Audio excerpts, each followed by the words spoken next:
नमस्कार दोस्तों, हमारे YouTube चैनल पर आप सभी लोगों का स्वागत है।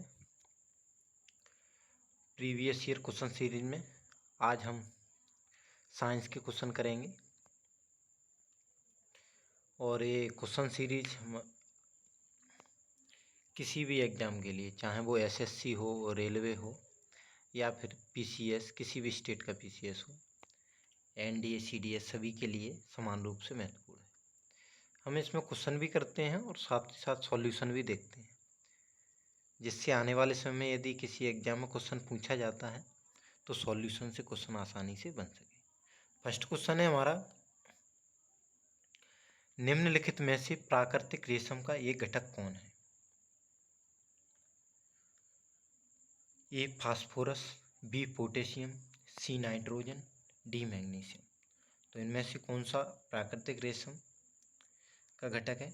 इसका आंसर होगा ऑप्शन सी, यानी कि नाइट्रोजन इसका घटक है। देखिए इसका सॉल्यूशन देखेंगे हम।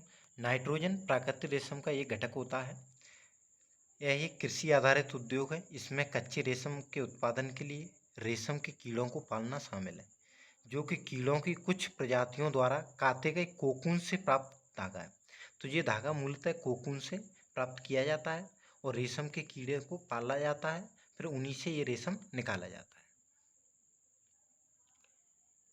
अगला क्वेश्चन है, निम्नलिखित में से किसे हंसी पैदा करने वाली गैस के रूप में जाना जाता है, यानी कि लाफिंग गैस कौन सी है इनमें से? Carbon monoxide, nitrous oxide, chlorofluorocarbon या अमोनिया। तो इनमें से हंसी पैदा करने वाली गैस जानी जाती है नाइट्रस ऑक्साइड के रूप में। तो ऑप्शन भी हमारा सही हो जाएगा। देखिए नाइट्रस ऑक्साइड को हंस गैस की संज्ञा दी जाती है क्योंकि इसे सूंघने पर हंसी आती है। इस गैस का प्रयोग निश्चेतक के रूप में भी किया जाता है। अगला क्वेश्चन है हमारा, निम्नलिखित में से कौन सी धातु ऑक्सीजन के साथ सीधे अभिक्रिया नहीं करती, यानी डायरेक्ट ऑक्सीजन से अभिक्रिया नहीं करती है? Titanium, ferrous, platinum, zinc. तो कौन सी धातु है? ये भी CAPF असिस्टेंट कमांडेंट में पूछा गया क्वेश्चन है। तो इसका आंसर होगा प्लेटिनम, ऑप्शन सी। देख, प्लेटिनम डायरेक्ट अभिक्रिया नहीं करती, जबकि ये टाइटेनियम, फेरस, जिंक सीधे ऑक्सीजन से अभिक्रिया कर लेते हैं।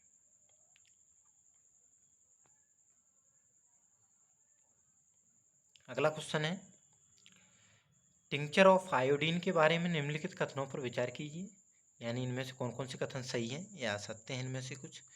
यह पूर्तिरोधी एंटीसेप्टिक विलयन है। आयोडीन को एल्कोहल जल मिश्रण में रखा जाता है। आयोडीन की सांद्रता अत्यंत निम्न होती है। तो इनमें से कितने कथन सही हैं? देखिए, ये एंटीसेप्टिक विलयन है, ये बात बिल्कुल सही है। वो आयोडीन को एल्कोहल जल मिश्रण में रखा जाता है। ये देखो तीन चीज़ों से मिलकर बना है, आयोडीन, एल्कोहल और जल। तो सेकंड वाला भी सही होगा। आयोडीन की सांद्रता अत्यंत निम्न होती है, इसकी सांद्रता बहुत कम होती है। तो इसका आंसर होगा, कितने कथन सही हैं? तो तीनों कथन हमारे सही हैं। तो option C right answer. CDS exam में पूछा गया क्वेश्चन है, थोड़ा कठिन है, लेकिन हम इसका सॉल्यूशन देख के आसानी से कर सकते हैं। देखिए, टिंचर ऑफ आयोडीन, एल्कोहल, जल और आयोडीन का मिश्रण होता है।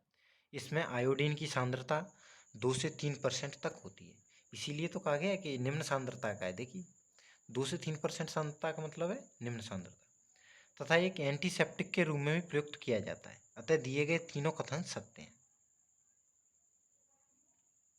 अब कार्बन से संबंधित क्वेश्चन है, नाइट्रोजन से संबंधित देख लिए हमने, कार्बन से संबंधित देखेंगे। प्रयोगशाला में विकसित हीरे के संदर्भ में हीरे के बीज के रूप में किसका उपयोग किया जाता है? ए सफेद नीलम, B moissanite, C graphite, D cubic zirconia, CZ। प्रयोगशाला में किसका प्रयोग किया जाता है? इसका राइट आंसर होगा ऑप्शन सी ग्रेफाइट। प्रयोगशाला में विकसित हीरे के संदर्भ में हीरे के बीज के रूप में ग्रेफाइट का प्रयोग किया जाता है। हीरे को कृत्रिम रूप से उगाने की HPHT और CVD दोनों विधियां एक बीज दूसरे हीरे के एक टुकड़े से शुरू होती है। तो जो HPHT होती है वो एक बीज से शुरू होती है और CVD एक टुकड़े से शुरू होती है। HPT विधि में बीज शुद्ध ग्रेफाइट कार्बन के साथ लगभग 1500 डिग्री सेल्सियस तापमान और अत्यधिक उच्च दबाव के संपर्क में आता है। CVD विधि में बीज को कार्बन युक्त गैस से भरे एक सीलबंद कक्ष के अंदर लगभग 800 डिग्री सेल्सियस तक गर्म किया जाता है, जिससे गैस बीज से चिपक जाती है और धीरे धीरे हीरा बनता है। तो दोनों में ही गर्म किया जाता है बीज को और उससे हीरा बनाया जाता है। अत्यधिक ताप है दोनों ही, देखिए एक लगभग 1500 डिग्री है और एक 800 डिग्री। तो आप दो चीज़ें याद रखेंगे इसमें कि जो विधि है ना हीरे बनाने वाली प्रयोगशाला से, वो कौन कौन सी हैं। तो एक तो आप CVD याद रखेंगे और दूसरी HPHT, ये दोनों विधियाँ याद रख लेना। अगला क्वेश्चन है, प्रधान कार्बन स्रोत के रूप में CO2 का उपयोग करने वाले जीव क्या कहलाते हैं। जो डायरेक्ट CO2 का उपयोग करते हैं वो जीव क्या कहलाते हैं। A स्वपोषी, B परपोषी, C परजीवी, D अपघटक। तो ये जीव स्वपोषी कहलाते हैं। देखिए स्वपोषण की क्रिया होती है जब प्रकाश संश्लेषण की क्रिया हमने जाना है, उसमें क्या क्या उपयोग होता है, कार्बन डाइऑक्साइड, सूर्य का प्रकाश और क्लोरोफिल। तो इसमें डायरेक्ट CO2 का उपयोग हो रहा है तो स्वपोषी विधि हो जाएगी। तो इसका आंसर होगा ऑप्शन A स्वपोषी।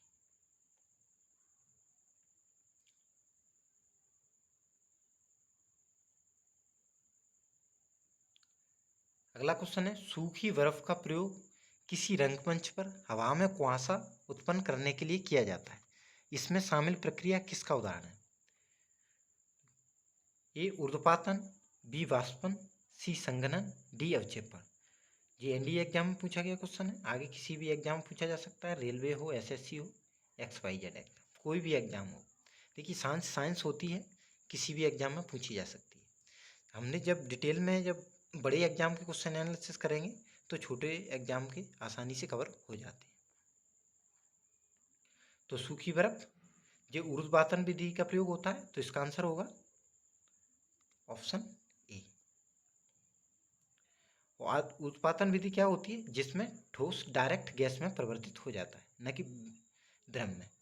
सामान्यतः ठोस पहले द्रव में परिवर्तित होता है, उसके बाद गैस में परिवर्तित होता है, लेकिन ऊर्ध्वपातन विधि में ठोस डायरेक्ट गैस में परिवर्तित हो जाता है।